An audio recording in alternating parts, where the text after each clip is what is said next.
Indonesia Corruption Watch menyebut tes wawasan kebangsaan dalam proses alih status pegawai KPK menjadi ASN merupakan upaya pelemahan terhadap KPK.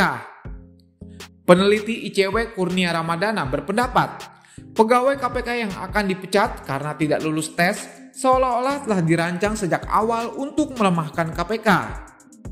Sejak awal revisi Undang-Undang KPK, ICW telah khawatir terhadap aturan organisasi anti rasuah ini yang justru akan melemahkannya dalam upaya pemberantasan korupsi di Indonesia.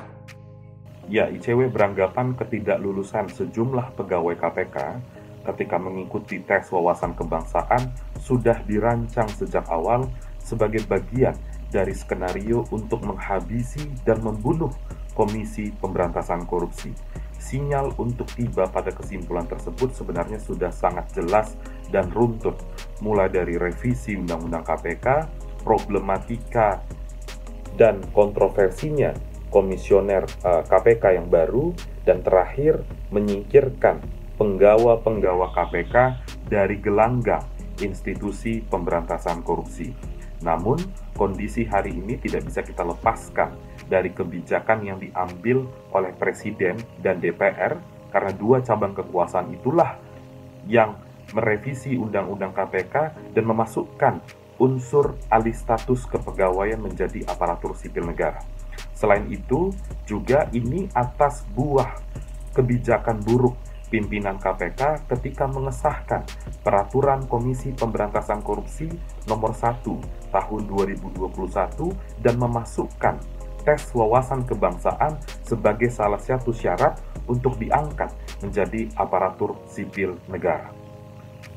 Dan ini sekaligus menambah deretan daftar panjang wajah suram KPK di bawah komando Firly Bahuri, mulai dari ketidakmauan meringkus Harun Masiku, menghilangkan nama politisi dalam dakwaan korupsi bansos, melindungi saksi dalam perkara suap benih lobster, dugaan kebocoran informasi dari internal KPK, dan terakhir memaksa keluar pegawai-pegawai yang dikenal selama ini berprestasi dan berintegritas di KPK.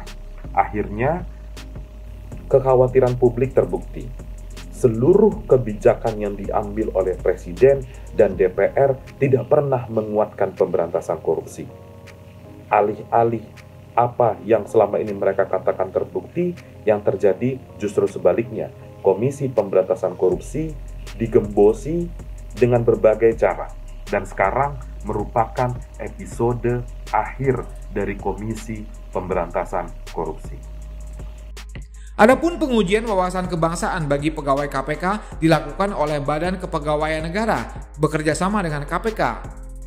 Total ada 1.349 pegawai yang mengikuti tes ini. Sementara hasil tes pegawai sudah diterima KPK sejak 27 April 2021. Sebagai bentuk transparansi, KPK akan mengumumkan hasil tes ke masyarakat.